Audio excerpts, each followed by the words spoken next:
апа бар еді. Сол кісінің өз ең болмаса өзіңдікін бер дегеннен кейін барып, көп күте алмаймын дегеннен кейін барып, өзімнің свечемді берген едім. Сол свечеде 18 мың теңгелік свечеде 3 пачкасын АСД фракция 2-сін берген едім. Сол кісінің қуанышы қойнына сыймағандығы соншалықты маған жіберіпті. Мен одан сайын қуандым оны көрген кезде.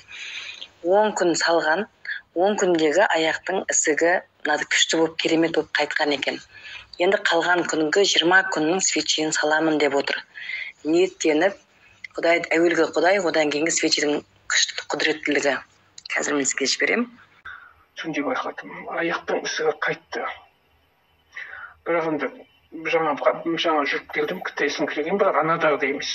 Деуіс емес, оның өзі жақсы. Жүрмей үйде отырып істет аяғым. Қазір жаңа жүріп келдім, 1 сағатқа бір жерге барып келдім. Соның ішінде спокойно болып қайттым. Сол бойынша жақсы, жаман емес. Әркім өзі біледі ғой. Әйтеуір 3 дегенде, іше бергенде бәрі көмектесетін нәрселер ғой. Уақытын былай айтады ғой енді жапондықтар. Өтіп кеткенде емес, болмай тұрып ішіңдер деп. Біз өтісіп кетеміз де, сосын ой, көмектеспейді деп айтамыз. Өтісіп кеткен ғой енді мен ауруым.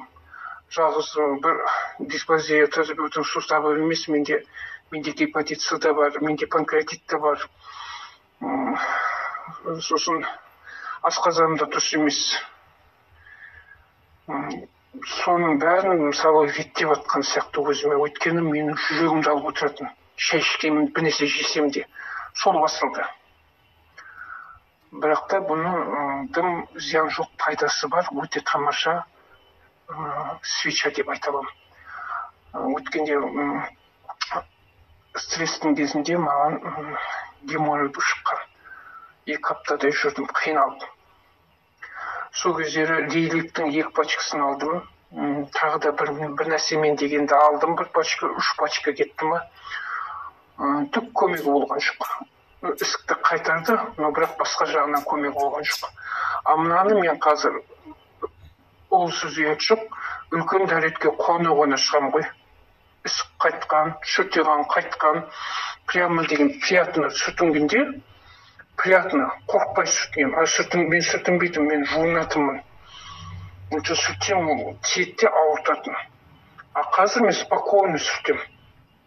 Оның өзі жетістік. Ешқандай қиналмаймын. Дәретімді аламын, бірақ сонда да бұрынғыдай емес.